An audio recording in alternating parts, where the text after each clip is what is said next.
আপা কয়টা চাদর নেন না, ভালো ভালো চাদর আছে। ভাইয়া তুমি এইখানে? আরে ইমু বোন, তুই ভালো আছিস? তুই এবাসে তোর এবাসে থাকস তুই। যাক ভালো হয়েছে, আমি তো চাদর বেচতে এসেছিলাম, তোর লগে দেখা হয়ে গেছে, ভালো হয়েছে।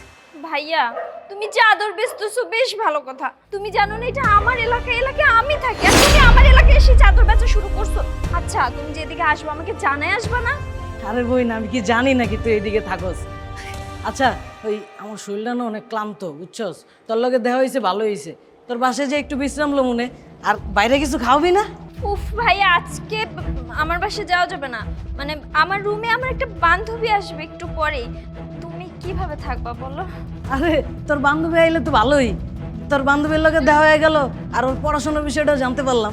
না না ভাই আজকে হবে না, একটা জিনিস বোঝার চেষ্টা করো। তুমি তো আমার সাথে কথা বলবা, দেখা করবা, তাই না? আরেকদিন আসো। আর ভাই প্লিজ যেদিনই আসবা আমাকে একটু জানাই আসো প্লিজ। আজকে তুমি যাও ভাইয়া। ভালো তাই, ভালোভাবে পড়াশোনা আচ্ছা করিস। যাও। কে রে এই লোকটা? আরে হ্যাঁ আমি তো চিনি না, ওই যে চাদর বেচে, চাদর বলতে বলতে একদম বাসার মধ্যে ঢুকে যাচ্ছিল। কি বললি? বাড়ির ভিতরে ঢুকে যাচ্ছিল? তুই কিছু বলিসনি? ওর নামে তো সিটি কর্পোরেশনে অভিযোগ দেওয়া উচিত। কি বলবো বল, গরিব মানুষ, অশিক্ষিত মানুষ, অপদার্থ এরা, এদেরকে আর কি অভিযোগ করব? আমি বলছি বলে বিদায় করে দিছি। আচ্ছা তুই এটা নিয়ে পড়ে আসিস, চল আমাদের না আজকে সন্ধ্যা একটা পার্টি আছে, রেডি হইতে হবে তো, চল। চল।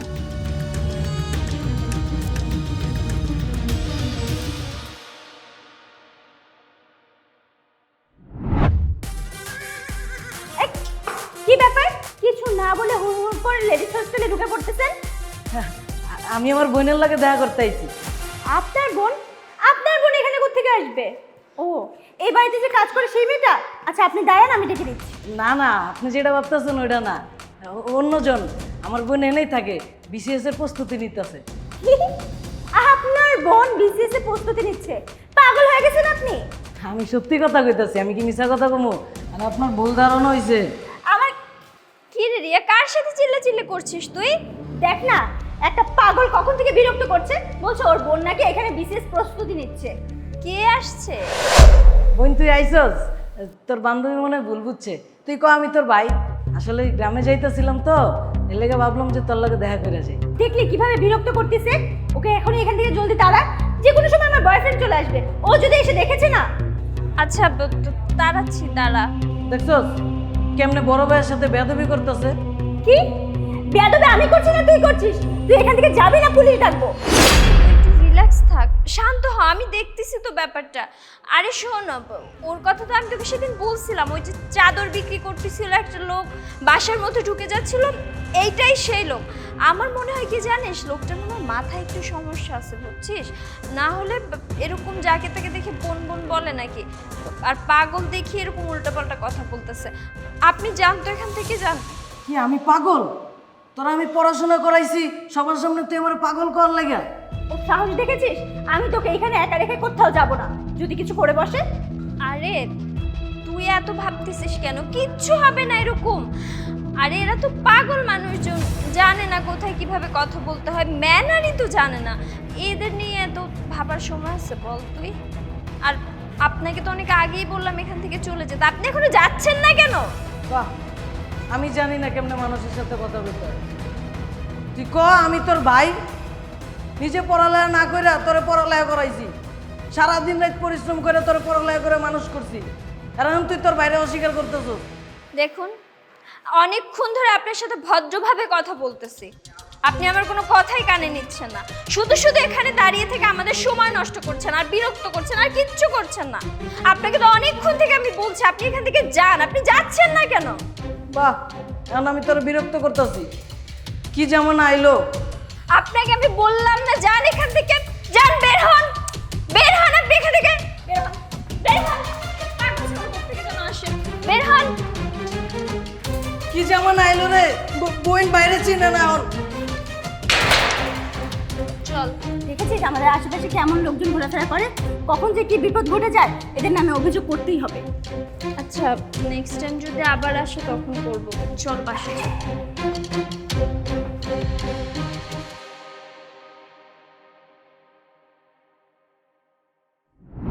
স্যার আমার ফ্রেন্ডের অ্যাডমিশন ফি সহ সকল বকেয়া তো পরিশোধ করে দেওয়া হয়েছে, তাও কেন ওকে ক্লাসে ঢুকতে দেওয়া হচ্ছে না? এমন যদি হয় তাহলে তো বিসিএস পরীক্ষায় পাশ করতে পারবে না। স্যার আপনি বলেন এটা কি ঠিক? দেখুন, আপনার বান্ধবীর জমাকৃত সমস্ত ফি আবার রিটার্ন নেওয়া হয়েছে।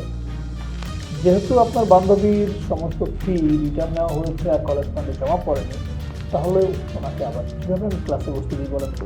কি বলছেন স্যার? আমার তো সব ফি জমা দেওয়া হয়ে গেছে। আমার জানা মতো আমার কোনো ফি বাকি নেই। আপনি স্যার কাইন্ডলি একটু চেক করে দেখেন। জি স্যার, আপনি একবার চেক করে দেখুন। দেখুন, আমার কোনো কিছু চেক করার প্রয়োজন নেই। যদি ফি জমা পড়তো তাহলে স্টাফ ওনাকে আটকাতো। স্যার আমি আসলে বুঝতে পারছি না সমস্যাটা কোথায়, কিন্তু আমি শিওর আমার ভাইয়ের সব বকেয়া ফি জমা দিয়ে দিয়েছে। তারপর আমাকে কেন আপনার এক্সাম দিতে দিচ্ছে না বুঝতে পারছি না। তাহলে একটা কাজ করি, আপনার ভাইকেই না হয় জিজ্ঞেস করি উনি ফি জমা দিয়েছেন কি দেয়নি। ঠিক আছে? এক্সকিউজ মি, আপনি আসুন।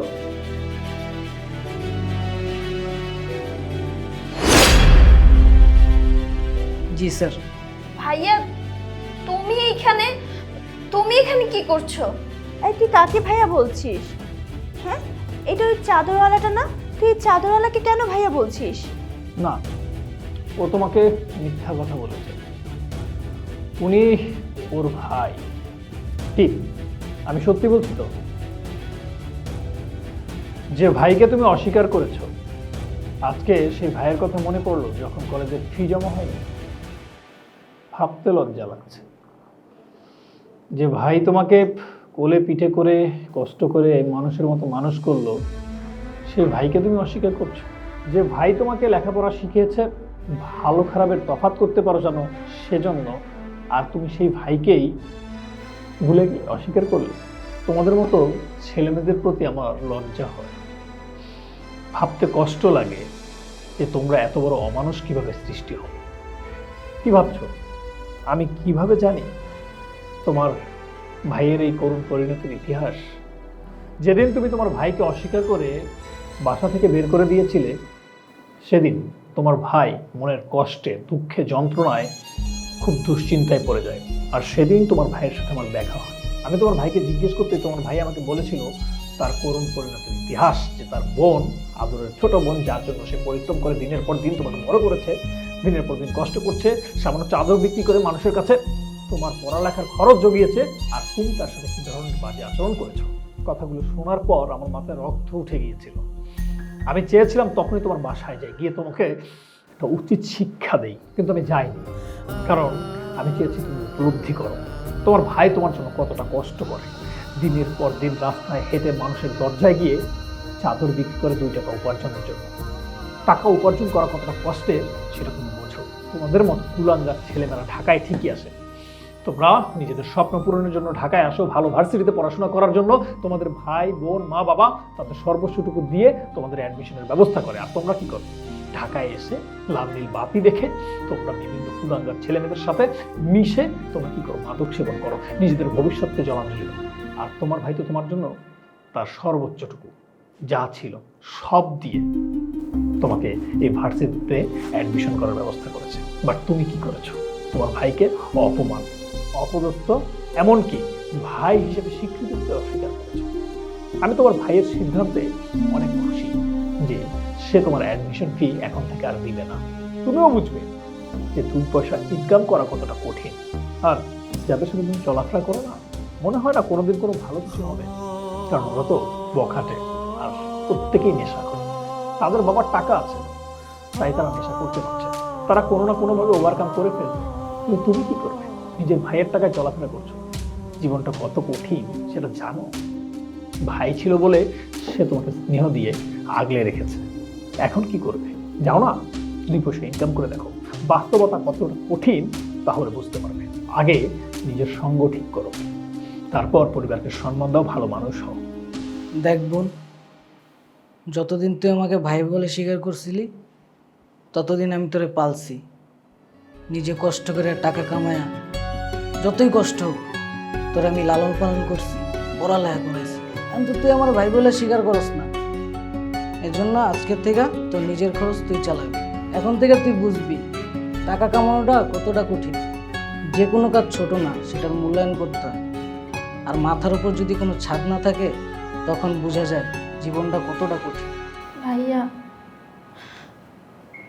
তুমি তো আমার ভাই, এত কষ্ট করে আমাকে পড়ালেখা করাচ্ছ, কত কষ্ট করে কাজ করো তুমি। আমি কখনো তোমার কদরটা বুঝতে পারিনি। তোমাকে এত অপমান করেছি, আমার বান্ধবীর সামনে তোমার সাথে যা তা ব্যবহার করেছি, পাগল বলছি। ভাইয়া প্লিজ আমাকে মাফ করে দাও। মা বাবার পরে যদি কেউ আমাকে আগলে রাখি সেটা তুমি। প্লিজ ভাই আমাকে ক্ষমা করে দাও, আমি তো তোমারই ছোট বোন, একটা ভুল করে ফেলছি। কে ভাই? আমি কারো ভাই না। আর এই সম্পর্ক তো তুই নিজেই ভাঙছিস। এখন থেকে আমার কোনো বোন নাই। আমি ধরে এলাম আমার বোন মরে গেছে।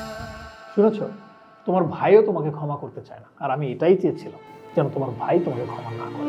কাল থেকে তোমার কলেজের আর ফি জমা দেওয়া হবে। তোমার ভাই কলেজের ফি জমা দেবে। এখন নিজের টাকা উপার্জন করে, পরিশ্রম করে, তারপর কলেজে ভার্সিটিতে পড়াশোনার ব্যবস্থা করো। এখন বুঝবে বাস্তবতা কতটা কঠিন। পরিবার নামক ছায়া যখন মাথা থেকে সরে যায় তখন পৃথিবীটা অনেক কঠিন হয়ে যায়। আর বিশেষ করে একটা মেয়ে মানুষের জন্য তো আরো বেশি কঠিন। যাও, এখন নিজের খরচের টাকা নিজেই জোগাড় করো।